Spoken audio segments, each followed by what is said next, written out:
क्या बात है। पाकिस्तान में अगर दो लोगों की लड़ाई भी हो जाए ना, पूरा मोहल्ला इकट्ठा हो जाता है। और यहाँ एक कार पूरी आग में जल रही है और सड़क पर कोई इंसान तक नहीं। घर के बाहर पूरा सन्नाटा। आगे बढ़ने से पहले, अगर आपने मेरे चैनल को सब्सक्राइब नहीं किया है तो पहले उसे सब्सक्राइब कर लें। चलिए चलते हैं अपने ड्रामा की तरफ।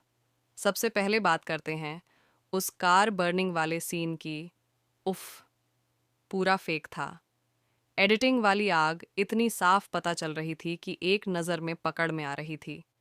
थोड़ी सी रियल आग दिखा देते तो ज़्यादा रियलिस्टिक लगता। और अंकल, जिनकी तबीयत इतनी ख़राब थी, लेकिन जैसे ही बाहर आकर अपनी जली हुई कार देखी, तुरंत तबीयत ठीक। हॉस्पिटल में आंटी और बच्चों को ये समझ ही नहीं आ रहा था कि वरीड किस बात पर हूँ, अंकल की तबीयत पर या कार के जलने पर। और मज़ेदार बात, कल जिस कार को जलता दिखाया गया, आज उसी की नई कीज हाथ में पकड़ाकर बोल रहे हैं, ये लो नई कार। सोचिए, 40 लाख की कार कोई इतनी आसानी से रिजेक्ट करता है। सीन सच में मजाकिया था। अब आते हैं मेन टॉपिक पर। आप लोग ये समझ नहीं पा रहे कि हमारी एरा आखिर खुमियार को हर वक्त रिजेक्ट क्यों कर रही है। सवाल ये है, क्या उसे कभी उससे प्यार भी हो सकता है? इसी वीडियो में मैं आपको साफ साफ बताने वाली हूँ कि आने वाले एपिसोड्स में कौन सा बड़ा धमाका होने वाला है। चलिए ज़रा रिसर्च करते हैं खुमियर के कैरेक्टर पर। ये वो लड़का है जिसके आसपास हमेशा लड़कियों की लाइन लगी रहती है। ड्रामा में 4-5 दिखाई गई हैं, पर सब इसे पसंद करती हैं। और ये सबको रिजेक्ट कर देता है। फिर भी सब वापस इसी के पास आ जाती हैं। लेकिन फंस गया है एरा पर, एक ऐसी लड़की जो इसे लिफ्ट ही नहीं देती, थप्पड़ मार देती है, कार पंक्चर कर देती है, उसकी कार उससे छीन लेती है। और इसे रिजेक्शन की आदत ही नहीं है, इसीलिए इसे वही लड़की पसंद आ गई है। इंसान की नेचर है, जिसके पास सब कुछ हो उसे कमी अच्छी लगती है, जिसके पास कुछ न हो उसे लग्जरी लाइफ चाहिए होती है। ठीक उसी तरह एक ऐसे लड़के को जिसकी लाइफ में लड़कियां भरपूर हों, उसे वही लड़की पसंद आएगी जो उसे लिफ्ट न दे। लेकिन खुमियार के साथ दो बड़ी प्रॉब्लम्स हैं। उसे समझ कुछ नहीं आता और उसका ईगो बहुत बड़ा है। उसके हर फ्लैशबैक में, हर सोच में नेगेटिव वाइब्स ही होती हैं। जैसे जब एरा ने उसकी कार जलाई, उसे लगा कि उसे सुकून मिलेगा, लेकिन आगे क्या, उसी ने आकर उसे थप्पड़ मार दिया। लोग समझ रहे थे उसने सिंपैथी में एरा को नई कार दी।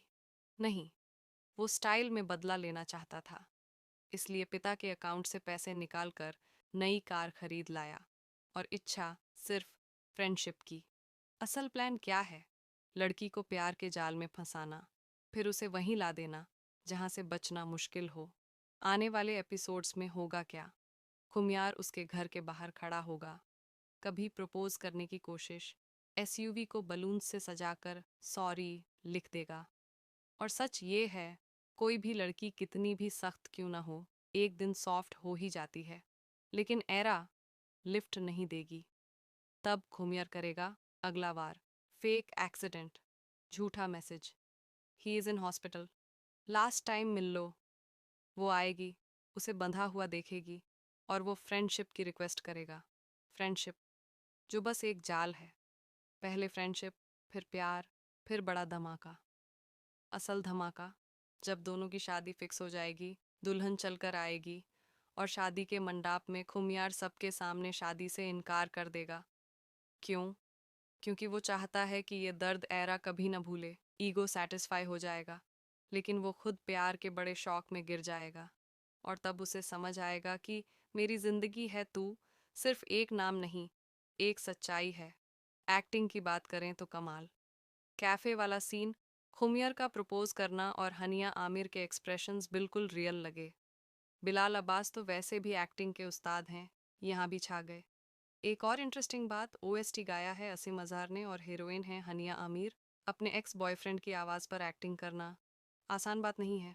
तो बताइए, पहले 2 एपिसोड्स आपको कैसे लगे? कमेंट में ज़रूर बताइए।